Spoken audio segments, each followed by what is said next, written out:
अध्यक्ष महोदय, मेरा ये आग्रह है ये अखिलेश जी अध्यक्ष से। महोदय ये कुछ जानते नहीं है। अध्यक्ष महोदय माननीय सदस्य कुछ जानते नहीं है।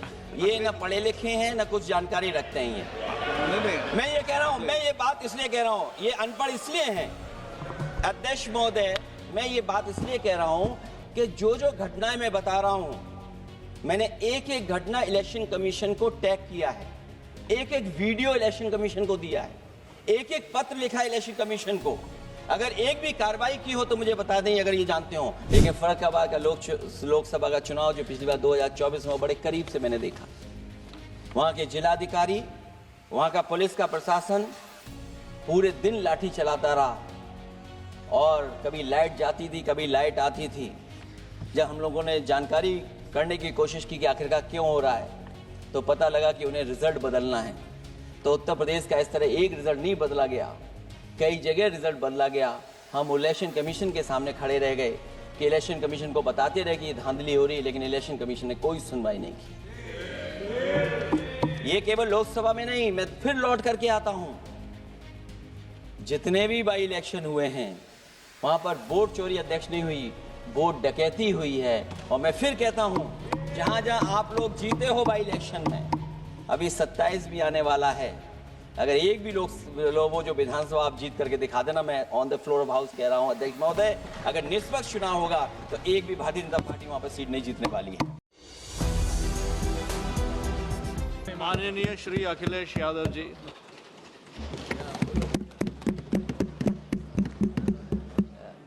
सभापति जी, मैं आपका धन्यवाद देता हूं कि इस महत्वपूर्ण विषय पे मुझे बोलने का आपने अवसर दिया, मौका दिया है। मैं सबसे पहले कांग्रेस पार्टी के नेता मनीष तिवारी जी, जिन्होंने बहुत विस्तार से ये बात रखी, जिन मूल्यों को लेकर के हमारे संविधान निर्माताओं ने इलेक्शन कमीशन को लेकर के जो गठन करने का काम किया कि हमारा लोकतंत्र कैसे मजबूत होगा, उस दिशा में जो बात उन्होंने रखी, मैं अपनी भावना और उनके विचार अपने विचारों से मैं जोड़ता हूं। मुझे खुशी है इस बात की कि सरकार ने इस बात पर चर्चा और मौका दिया हम सबको अपनी बात रखने का। अभी जब मैं भारतीय जनता पार्टी के माननीय सदस्य जी का सुन रहा था बात, तो वो बिहार का इलेक्शन और आने वाले भविष्य में जो उत्तर प्रदेश का इलेक्शन है उस पर भी काफ़ी चर्चा कर रहे थे। सभापति महोदय, मैं कुछ बातें ऐसी कहना चाहता हूं जो हम लोगों ने अपनी आंखों से देखा, और जिस इलेक्शन कमीशन से हमें ये उम्मीद थी कि निष्पक्ष काम होगा, निष्पक्ष कार्रवाई होगी, वो हमें कहीं देखने को नहीं मिली। मैं सबसे पहला उदाहरण ये देना चाहता हूं कि एक रामपुर का बाई इलेक्शन जो लोकसभा का हुआ, जब लोकसभा का चुनाव बाई इलेक्शन रामपुर का हो रहा था, तो भारतीय जनता पार्टी की सरकार के मुख्यमंत्री जी और पूरी भारतीय जनता पार्टी ने यह तय किया था कि समाजवादी पार्टी यहां से नहीं जीतेगी, यहां से भारतीय जनता पार्टी जीतेगी।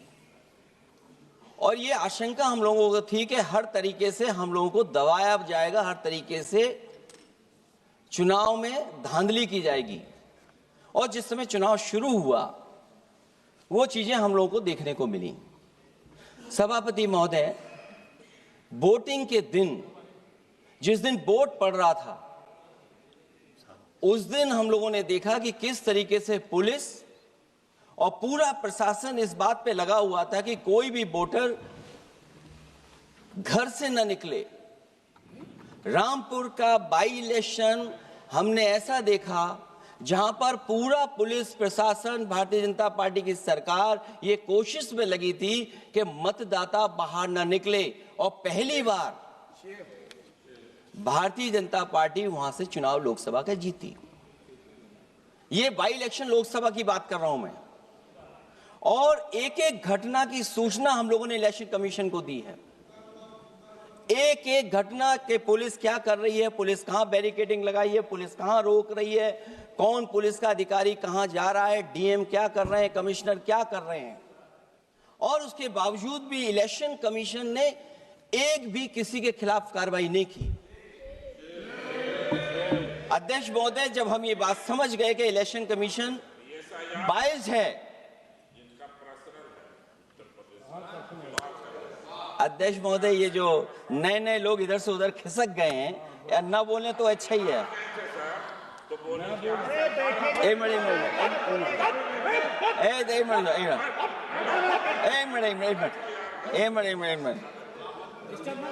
मिनट अध्यक्ष महोदय, पर अध्यक्ष महोदय, मेरा ये आग्रह है अखिलेश ये जी अध्यक्ष से। महोदय ये कुछ जानते नहीं है। अध्यक्ष अखिलेश महोदय जी, माननीय मेरा- सदस्य कुछ जानते नहीं है। ये ना पढ़े लिखे हैं ना कुछ जानकारी रखते हैं। ये नहीं, मैं ये कह रहा हूं, मैं ये बात इसलिए कह रहा हूं, ये अनपढ़ इसलिए हैं अध्यक्ष महोदय, मैं ये बात इसलिए कह रहा हूं कि जो जो घटनाएं मैं बता रहा हूं, मैंने एक एक घटना इलेक्शन कमीशन को टैग किया है, एक एक वीडियो इलेक्शन कमीशन को दिया है, एक एक पत्र लिखा है इलेक्शन कमीशन को। अगर एक भी कार्रवाई की हो तो मुझे बता दें अगर ये जानते हो। और दूसरा, मैं अध्यक्ष महोदय मैं दूसरा बताना चाहता हूं आपको। अध्यक्ष महोदय, चुनाव जीते जाते हैं, हारे जाते हैं। कभी कोई चुनाव जीतता है, कभी कोई चुनाव जीतता है। एक समय था जब हम लोग कांग्रेस पार्टी से लड़ते थे, और एक समय आ गया कि जब हम आपसे लड़ रहे हैं। चुनाव कभी ये जीतते हैं, कभी वो जीतते हैं, कभी मैं जीतता हूं। एक समय था अध्यक्ष महोदय, मैं 5 लोकसभा का सांसद था यहां। इस बार हम लोग भारतीय जनता पार्टी को दूसरे नंबर करके सबसे 1 नंबर पे समाजवादी पार्टी आई। और अध्यक्ष महोदय, ये जहां से आपने कम्युनल पॉलिटिक्स शुरू की थी, जहां से आपने कम्युनल माहौल बनाया था देश में, उस अयोध्या से अगर कोई जीता है तो हमारे समाजवादी पार्टी के अवधेश जी जीत करके आए हैं। ये चुनाव जीते जाते हैं, हारे जाते हैं, लेकिन जिस संस्था की जिम्मेदारी निष्पक्ष रहना, वो आखिरकार संस्था निष्पक्ष क्यों नहीं है, सवाल ये है। और सवाल मैं यहां से उठाता हूं बाई इलेक्शन का। मैं 3 बाई इलेक्शन का उदाहरण देना चाहता हूं आपसे अध्यक्ष महोदय। नहीं, बाई इलेक्शन पर चर्चा नहीं हो रही। नहीं, नहीं, जब तक आप अध्यक्ष महोदय चीज जानोगे नहीं, अगर मैं एग्जांपल नहीं दूंगा कि इलेक्शन कमीशन क्या कर रहा है, तो अब मैं रिफॉर्म क्या मांग करूंगा। अध्यक्ष महोदय, जब तक मैं घटना नहीं बताऊंगा, मैं पहला बाई इलेक्शन बताना चाहता हूं। ओके, मानिए आपका नंबर आएगा। अगर आप रिफॉर्म पे बात कर रहे हैं तो आपको घटनाएं क्या हुई वो बात तो करनी पड़ेगी। अध्यक्ष महोदय, मैं बाई इलेक्शन मिल्कीपुर की बात करना चाहता हूं। बाई इलेक्शन मिल्कीपुर जो अयोध्या क्षेत्र में आता है। इलेक्शन कमीशन को हम लोगों ने शिकायतें की, यहां धांधली होने जा रही है, चुनाव को हराया जाएगा। वहां की सरकार ने मिलकर के किस अधिकारी को पोस्ट करना है, किसको प्रिसाइडिंग ऑफिसर बनाना है, और हम लोगों ने रंगे हाथ पकड़ा लोगों को। एक व्यक्ति को पकड़ा, वो 6 वोट के डाल के आ रहे थे। एक व्यक्ति को पकड़ा जो दूसरी विधानसभा से थे। एक मंत्री जी भाग गए जो हजारों लोगों को लेकर के उस विधानसभा में आए हुए थे। तो ये बातें मैं इसलिए बता रहा हूं कि अगर हमें रिफॉर्म करना है तो रिफॉर्म तभी संभव है जब हमारा इलेक्शन कमीशन निष्पक्ष होगा। इसलिए अध्यक्ष महोदय, मैं कांग्रेस पार्टी के सुझाव से सहमत हूं कि पहला सुझाव उन्होंने दिया है, और हम समाजवादी पार्टी के लोग भी ये मानते हैं कि जो इलेक्शन कमीशन के अपॉइंटमेंट का जो तरीका है वो तरीका बदला जाए। वो कम से कम ऐसा हो, पारदर्शी हो, निष्पक्ष हो, दिखे कि हमारी भी कुछ भागीदारी है। क्योंकि जो व्यवस्था पहले थी उस व्यवस्था को अगर बदलने का काम किसी ने किया तो भारतीय जनता पार्टी ने किया है। इस व्यवस्था को बदलने का जो सुझाव कांग्रेस पार्टी की तरफ से है, उस सुझाव से हम सहमत हैं। दूसरा सुझाव जो कांग्रेस पार्टी ने दिया है, थोड़े दिनों बाद सुधार आया है कांग्रेस में, इसके लिए हम उनको धन्यवाद और बधाई देते हैं। उन्होंने कहा, और अध्यक्ष महोदय मेरा भी सुझाव है, कि इलेक्शन बैलेट पेपर से होना चाहिए। और इसलिए होना चाहिए कि बहुत प्रश्न लग रहे हैं, बहुत उंगली उठ रही है, इलेक्ट्रॉनिक चीजों पे बहुत सवाल खड़े हो रहे हैं, और केवल भारत के अंदर लोकतंत्र में नहीं, दुनिया के लोकतंत्र में। और ये जो लोग कुछ कह रहे हैं इलेक्ट्रॉनिक की बात और टेक्नोलॉजी की बात कर रहे हैं, मैं उनसे कहना चाहता हूं कि भारत और जर्मनी की तुलना कर लें, भारत और अमेरिका की तुलना कर लें, भारत की और जापान की तुलना कर लें, हम कहां खड़े हैं।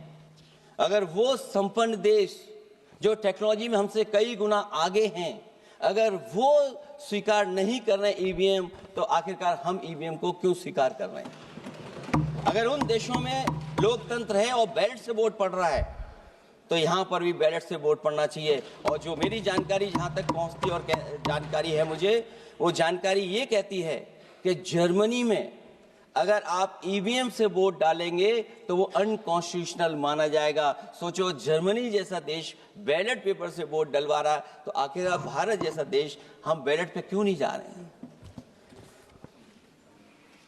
जो रिफॉर्म की बात आई है, सबसे पहला सवाल यही है कि रिफॉर्म का मतलब क्या होता है। जब कोई चीज अपने मूल रूप स्वरूप में होती है तो उसे फॉर्म कहते हैं।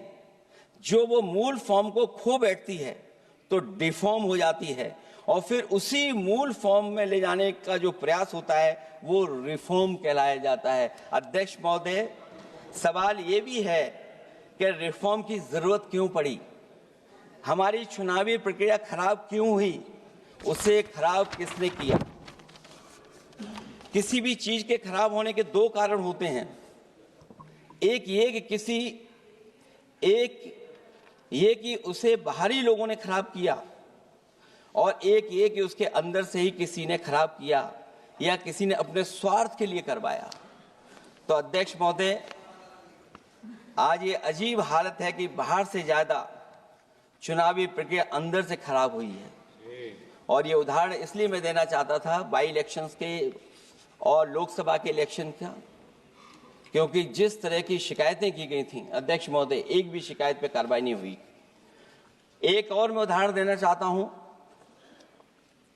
फर्रुखाबाद का चुनाव लोकसभा का, हालांकि और लोकसभा के चुनाव को मैं नहीं कहूंगा, लेकिन फर्रुखाबाद का लोकसभा का चुनाव जो पिछली बार 2024 में बड़े करीब से मैंने देखा।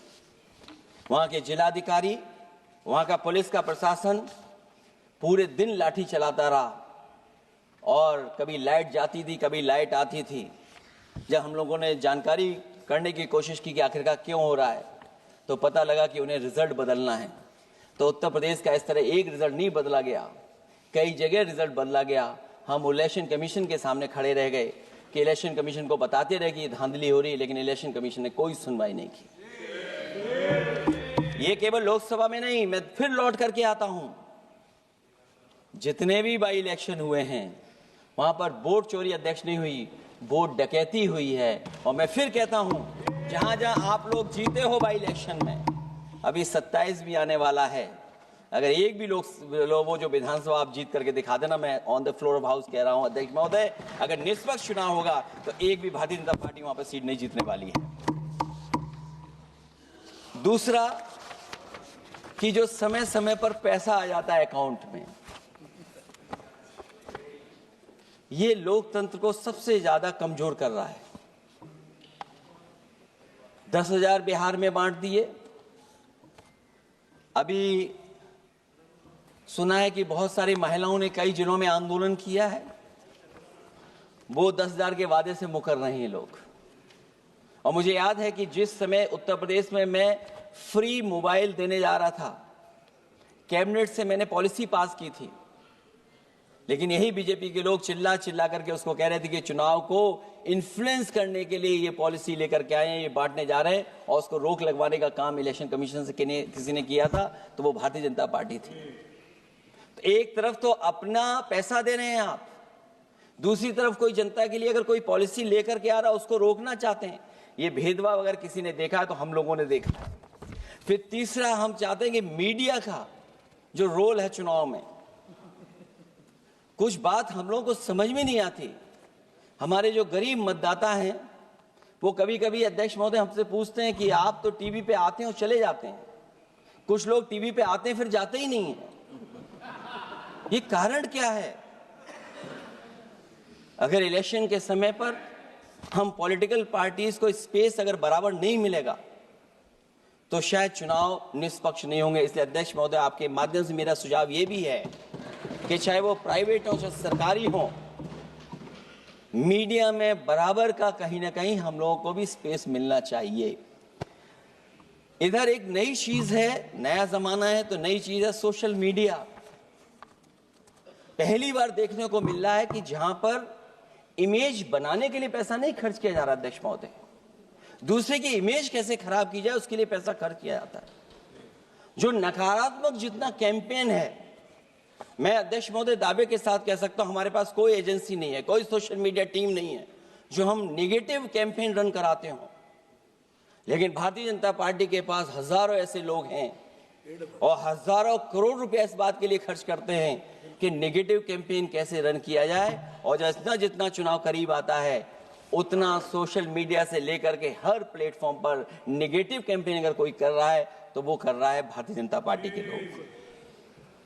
इलेक्टोरल बॉन्ड की तो बात हम इसलिए नहीं करना चाहते हैं क्योंकि हमें तो मिला ही नहीं कुछ। अध्यक्ष महोदय, क्या बात करूं मैं इलेक्टोरल बॉन्ड की। सबसे ज्यादा इलेक्टोरल बॉन्ड अगर किसी को मिले हैं तो सत्ता में बैठे हुए लोगों को मिले हैं। दूसरा कांग्रेस को मिला। कांग्रेस ही हमारे मित्र ऐसे कि हमें नहीं बताते कहां से मिलता है।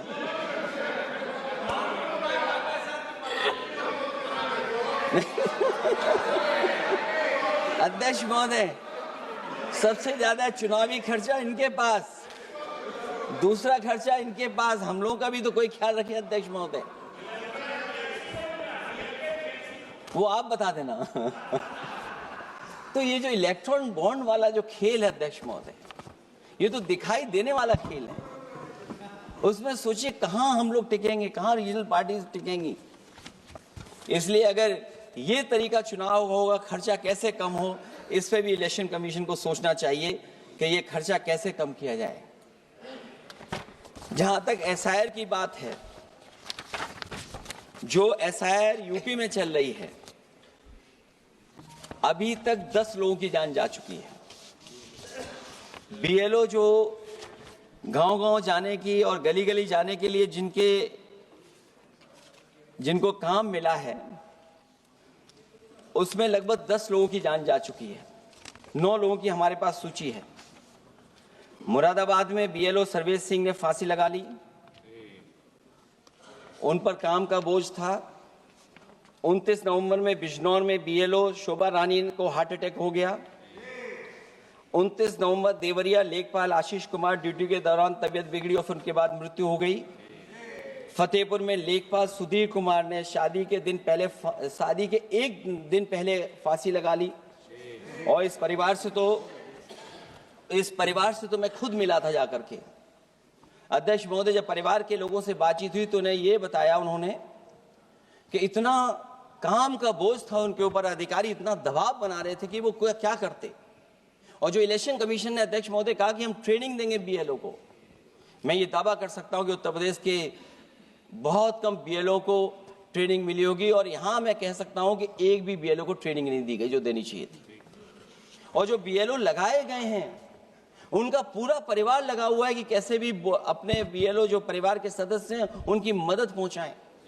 महिला है वो फॉर्म नहीं भर सकती, कई बार उसके परिवार के सदस्य लगे हुए हैं कि कैसे फॉर्म भरवाएं हम उनका। तो 9 लोगों की जान गई है। हमने अपनी पार्टी की तरफ से तो 2 लाख रुपए की मदद की है। हमारी मांग होगी कि चुनाव आयोग और इस लोकतंत्र को मजबूत करने के लिए जो मदद होनी चाहिए 1 करोड़, और उनको सरकारी नौकरी मिलनी चाहिए। धांधली कैसे होती है, चुनाव होने से पहले ही वोट कट जाते हैं। हमारे राजीव राय जी बैठे होंगे माननीय सदस्य, वो किताब लाए हैं कि नहीं लाए हैं? चुनाव घोषित नहीं हुआ वहां पर, लेकिन सरकार के लोगों ने मिलकर के वोट पहले ही काट दिया। अध्यक्ष महोदय, वहीं से दिखा दो, ये लिस्ट है। अगर एक भी इसमें गलत हो तो बता दीजिए। एक भी गलत हो अध्यक्ष महोदय। चुनाव हुआ नहीं उससे पहले इलेक्शन कमीशन ने वोट काट दिए। और कितने वोट काटे हैं? 15,000 वोट काटे हैं। और 2027 के 22 के चुनाव में मैंने आरोप लगाया था कि इलेक्शन कमीशन ने जानबूझ करके और सरकार के लोगों ने मिलकर के उत्तर प्रदेश में हर विधानसभा में वोट काटे थे और चिन्हित कर करके वोट काटे थे। और ये चिन्हित किया था कि ये समाजवादी पार्टी का वोट कौन है जिसको काटा जाए, और हजारों की संख्या में वोट काटे थे। और जब इलेक्शन कमीशन से हम लोगों ने शिकायत की तो उन्होंने एफिडेविट मांगे थे। मैंने हजारों लोगों के एफिडेविट दिए थे अध्यक्ष महोदय, और ये कहा था कि ये जिंदा थे।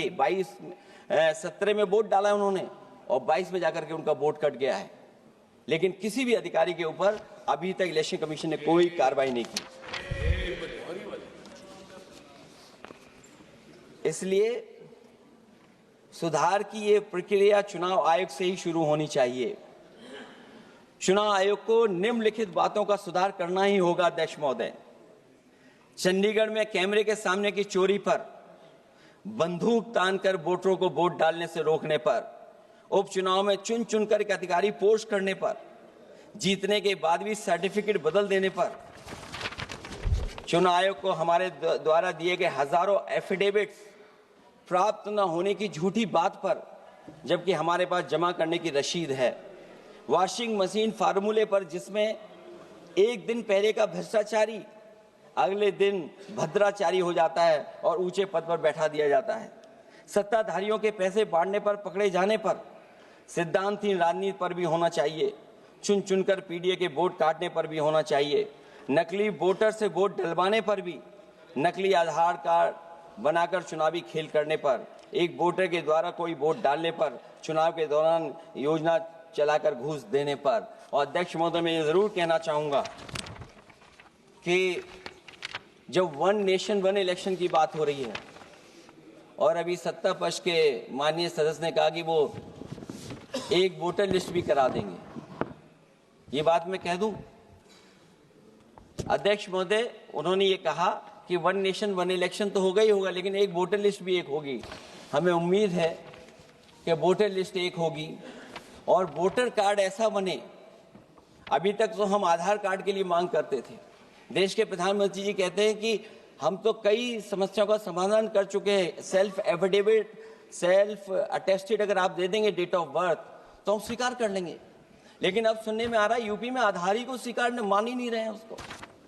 आधार जैसा कार्ड जो जिसमें सब कुछ डॉक्यूमेंटेड है, आपके फिंगर्स हैं, आपकी आई है, आपका पूरा डिटेल है, उसके बाद भी आप आधार को नहीं मान रहे। इसका मतलब ये एसआईआर नहीं है, ये अंदर ही अंदर एनआरसी वाला काम कर रहे हैं। क्योंकि हमने उत्तर प्रदेश में सुना है कि वहां के मुख्यमंत्री जी कह रहे हैं कि हम डिटेंशन सेंटर बना रहे हैं। वही एसआईआर में जिसका नाम नहीं उसके लिए डिटेंशन सेंटर की जरूरत है। इसका मतलब अध्यक्ष महोदय, जो काम ये खुल के नहीं कर सकते थे एनआरसी, वो काम ये एसआईआर के बहाने कर रहे हैं। तभी ये कभी कभी कहते हैं घुसपैठियां हैं और डिटेंशन सेंटर बन रहे हैं। दरअसल सबसे बड़े सुधार की जरूरत यह है कि लोकतंत्र में फिर से भरोसा जगाया जाए।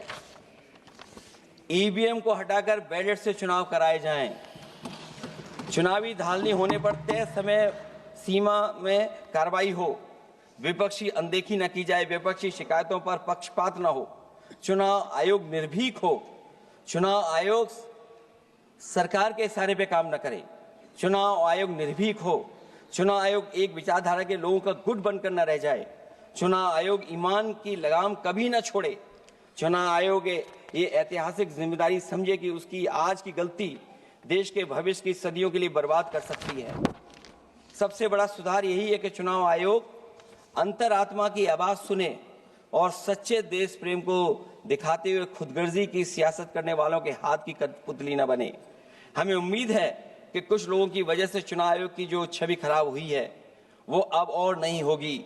इलेक्शन रिफॉर्म तब तक निरर्थक है जब तक इलेक्शन कमीशन में रिफॉर्म नहीं होगा। इसीलिए जो सुझाव विपक्षी तरफ से आ रहा है कि इलेक्शन कमीशन का गठन में जो पहले व्यवस्था थी वो पुनः लागू हो, उसी के बाद इलेक्शन कमीशन में सुधार संभव है। जितना इलेक्शन कमीशन मजबूत होगा उतना ही हमारा लोकतंत्र मजबूत होगा। जितना हम संविधान से खिलवाड़ करेंगे उतना ही हम समझेंगे कि आप लोकतंत्र से खिलवाड़ कर रहे हैं। इन्हीं शब्दों के साथ अध्यक्ष महोदय, मैं आपका विशेष धन्यवाद देता हूं और मैं उम्मीद करता हूं कि इलेक्शन कमीशन भविष्य में फेयर काम करेगा।